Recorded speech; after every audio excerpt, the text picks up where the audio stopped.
వెంకట్రామరెడ్డి చావుకు కారణమైన వారిని ఎట్టి పరిస్థితుల్లో వదిలిపెట్టమన్నారు మాజీ మంత్రి బుగ్గన రాజేంద్రనాథ్ రెడ్డి. నంద్యాల జిల్లా డోన్ మండలం కొత్తబురుజు గ్రామంలో బుక్ కీపర్ గా పనిచేస్తున్న వెంకటరామిరెడ్డి గుండెపోటుతో మృతి చెందిన విషయం తెలిసిందే. ఈ విషయం తెలుసుకున్న డోన్ మాజీ ఆర్థిక శాఖ మంత్రి బుగ్గన రాజేంద్రనాథ్ రెడ్డి వైఎస్ఆర్సీపీ పార్టీ నాయకులు కార్యకర్తలతో కలిసి కొత్తబురుజు గ్రామానికి వెళ్లి వారి కుటుంబ సభ్యులను పరామర్శించారు. అనంతరం ఆయన మీడియా ద్వారా మాట్లాడుతూ వైఎస్ఆర్సీపీ నాయకుడు అనే ఉద్దేశంతో వెంకట్రామిరెడ్డిని బుక్ కీపర్ గా నీతి నిజాయితీగా పనిచేస్తున్న అతనిపై వెలుగు అధికారులు సిసి ఈశ్వరమ్మ, ఏపీఎం మల్లికార్జునలు తరచూ ఫోన్లు చేసి బుక్ కీపర్ పదవికి రాజీనామా చేయాలని ఒత్తిడి తేవడం వల్లనే ఆయన మృతి చెందాడని, ఈ మృతికి కారణమైన వారు సప్త సముద్రాల వెనకాల దాక్కున్నా కానీ వదిలిపెట్టే ప్రసక్తే లేదని, ప్రభుత్వ అధికారులు ప్రజలకు సేవ చేయాలి కానీ ఇలా రాజకీయ పార్టీలకు తొత్తులుగా పనిచేయకూడదని తెలిపారు. ఈ కార్యక్రమంలో ఎంపీపీ రేఖాటి రాజశేఖర్ రెడ్డి, జెడ్పీటీసీ బద్దెల రాజ్ కుమార్, మాజీ రాష్ట్ర మీట్ కార్పొరేషన్ చైర్మన్ శ్రీరాములు తదితరులు పాల్గొన్నారు.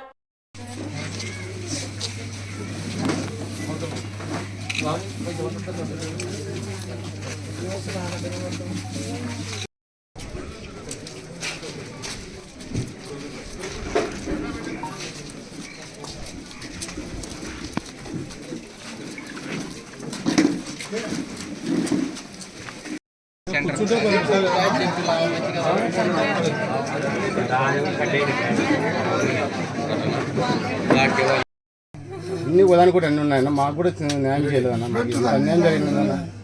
వాస్తవం 10 ఏళ్ళు కష్టపడిన మీ పార్టీ కోసం చిన్న పని చేయలేదన్న. మాకు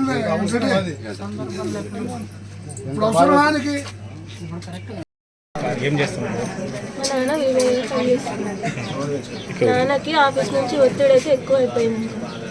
దానివల్ల ప్రెజర్ ఎక్కువ తీసుకొని చనిపోయినాను. ఏపీఎం సారు, సీసీ మేడం అయితే బాగా టార్చర్ పెట్టినారు నాన్ననైతే. అదొకటే తెలుసు మాకైతే బాగా. వేరే వాళ్ళు ఎక్కిన వాళ్ళు కూడా టార్చర్ చేస్తున్నారు, నాన్న రికార్డ్స్ ఇచ్చేయాలి ఇచ్చేయాలని. ఎన్నేళ్ళ నుంచి చేస్తున్నారు? మా నాన్న 30 ఏళ్ళ నుంచి చేస్తున్నారు. అంటే ఇప్పుడు రాజకీయ ఒత్తిడి వల్ల రాజకీయ ఒత్తిడి వల్ల ఎప్పుడు జరిగింది? నిన్న పొద్దున్న బస్సులోనే చనిపోయినారు.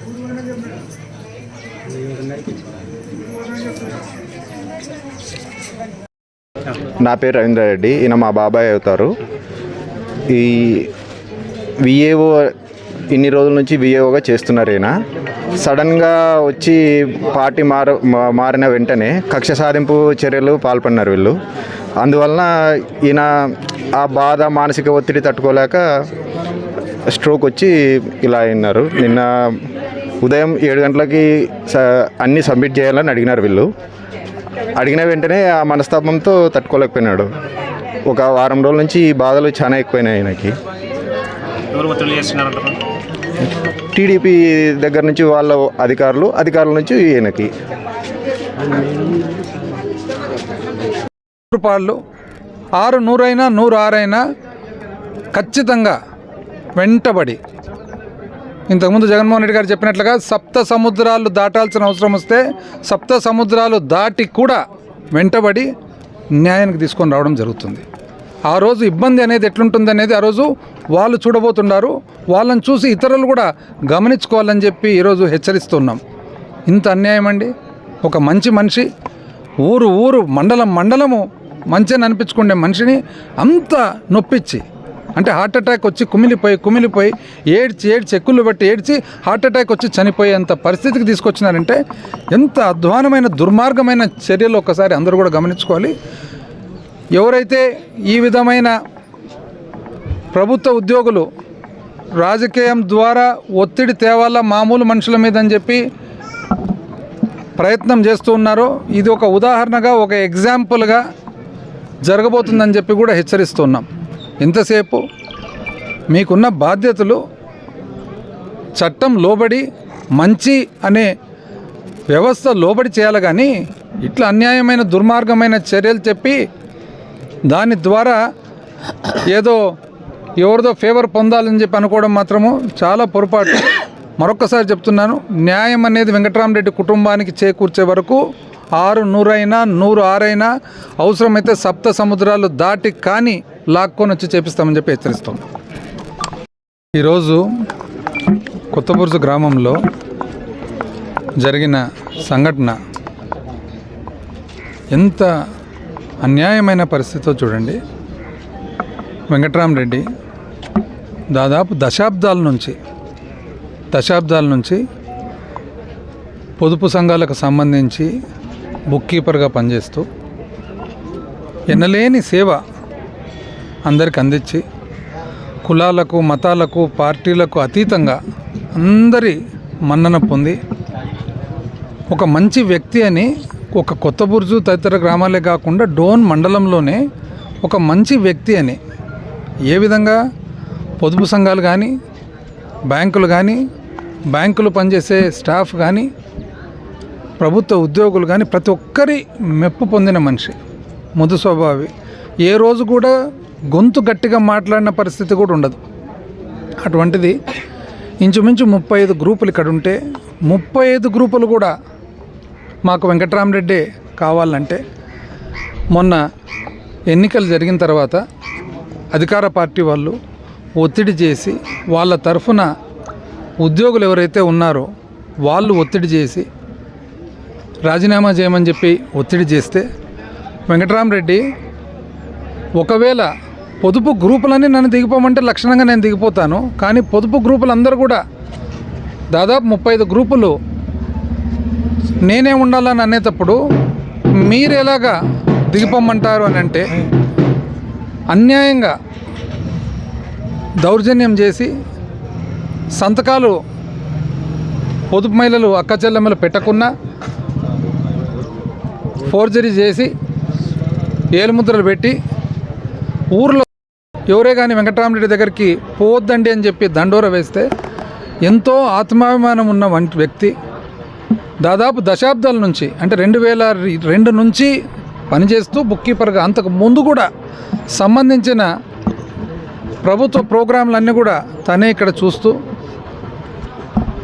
మనస్తాపం చెంది ఊర్లో దండోరా వేపిస్తారని చెప్పి మనస్తాపం చెంది కుమిలిపోయి బాధపడి స్నేహితులకు బంధువులకు ఫోన్లు చేసి ఏడ్చి ఎక్కుళ్ళు బట్టి ఏడ్చి చివరకు హార్ట్ అటాక్ వచ్చి చనిపోవడం జరిగింది. దీనికి గాను ఇక్కడ స్థానిక ఏపీఎం మల్లికార్జున, అదేవిధంగా స్థానిక సిసి ఈశ్వరమ్మ వీళ్ళిద్దరూ చాలా ఒత్తిడి తెచ్చి ఇదే మల్లికార్జున ఇంతకుముందు ఎన్నో అవకతవకలు చేస్తే ఇక్కడ నుంచి మార్చిన పరిస్థితి కూడా ఈరోజు ప్రజలందరూ కూడా గమనించాలి. ఇంతకుముందు ఇక్కడ పనిచేస్తూ ఏపీఎంగా మిస్అప్రోప్రియేషన్ చేసి పొదుపు డబ్బులు దుర్వినియోగం చేసి పొదుపు డబ్బులను వాడుకొని లెక్కలు చెప్పకుండా ఉంటే ఇంతకుముందు డిపార్ట్మెంట్ వాళ్ళు ఆయనని ఇక్కడ నుంచి మార్చడం కూడా జరిగింది. ప్రభుత్వం మారిన వెంటనే మరీ ఇక్కడికి వచ్చి ఇక్కడ కూర్చొని వెంకట్రామరెడ్డి మాదిరిగానే దాదాపు మండలంలో ఇంచుమించు అందరు బుక్ కీపర్ల మీద ఒత్తిడి. అసలు రాజకీయానికి పొదుపుకు ఏం సంబంధము అని బుక్ కీపర్లు ఎవరైతే ఉన్నారో పొదుపు సంఘాలు మహిళలు అక్క చెల్లెమ్మలు వాళ్ళకు నచ్చిన వాళ్ళను వాళ్ళు పెట్టుకున్నారు. వాళ్ళు వద్దంటే వాళ్ళు మార్చుకుంటారు. ప్రతిరోజు బుక్ కీపర్లను మార్చాలి, మిడ్ డే మీల్స్ మార్చాలి, ఫీల్డ్ అసిస్టెంట్లను మార్చాలి, డీలర్లను మార్చాలి. ఇది ఏందండి, ఇది అన్యాయము. ప్రభుత్వం వచ్చిన తర్వాత ఒకవేళ ప్రజల ఓట్లు వేసింటే వాళ్ళకు మంచి చేసేది ఆలోచన చేయాలి, కానీ ఉన్న వ్యవస్థనంతా మార్చాలనేది ఇది ఎక్కడండి? ఎవరన్నా తప్పు చేసింటే ఏదన్నా ఇబ్బంది ఉంటే ప్రజల తరఫు నుంచి కంప్లైంట్ వస్తే చూడాలి, కానీ కేవలం ఉండే వాళ్ళను మంచోళ్ళను మార్చి నాకు నచ్చిన వాళ్ళను మా వాళ్ళను మాత్రం పెట్టుకుంటామనేది ఇదేమన్నా న్యాయమా అని. ఎక్కడ 2002, ఎక్కడ 2024, అంతకుముందు కూడా ఇంచుమించు 10 సంవత్సరాలు వెంకట్రామరెడ్డి పనిచేశాడు. ఏదేమైనా వెంకట్రామరెడ్డి కుటుంబానికి కానీ ఖచ్చితంగా అండగా ఉంటూ మేమందరం కూడా కుటుంబానికి కుటుంబ సభ్యుల మాదిరిగా తోడుంటూ వాళ్ళ బాగోళ్ళన్నీ కూడా బాధ్యతగా చేస్తూ స్వామి బోధానంద గోసేవ ఆశ్రమం సైథాపూర్ జ్యోతిష జ్యోతిష్యం, వాస్తుశాస్త్రం మన పూర్వీకులు మనకిచ్చిన వరం. దుర్గాదేవి, కాలభైరవ ఉపాసనతో వాక్సిద్ధి పొందిన శ్రీ శ్రీ బోధానందగిరి స్వామివారు మీకు ఎలాంటి సమస్యలున్నా, వాటిలో ముఖ్యంగా ధన నష్టం, ఆరోగ్య నష్టం, భార్యాభర్తల మధ్య గొడవలు, ప్రేమించుకున్న వారు దూరం అవడం, ఎన్ని సంబంధాలు వచ్చినా పెళ్లి ముడి పడకపోవడం, రోడ్డు ప్రమాదాలు, అప్పుల బాధలు, వ్యవసాయంలో నష్టాలు, పెద్దల మాట పిల్లలు వినకపోవడం, ఆరోగ్య శాంతి, గృహశాంతి, మనశ్శాంతి లేకపోవడం, ఇలాంటి సమస్యలు ఉన్నట్లయితే ఒక్కసారి స్వామీజీని కలవండి. మీ సమస్యలకు తగిన పరిష్కారాన్ని పొందండి. అంతేకాక అన్ని రకాల వ్యాధులకు గోపంచకవ్య మరియు మూలికా వైద్యం చేయబడును. నమ్మకంతో రండి, ఆయురారోగ్యాలతో వర్ధిల్లండి. మా అడ్రస్ స్వామి బోధానంద గోసేవ ఆశ్రమం, సైదాపూర్, వీరభద్రస్వామి గుడి దగ్గర, యాదగిరిగుట్ట. సంప్రదించవలసిన నెంబర్ 9849213754 మరియు 9618034138.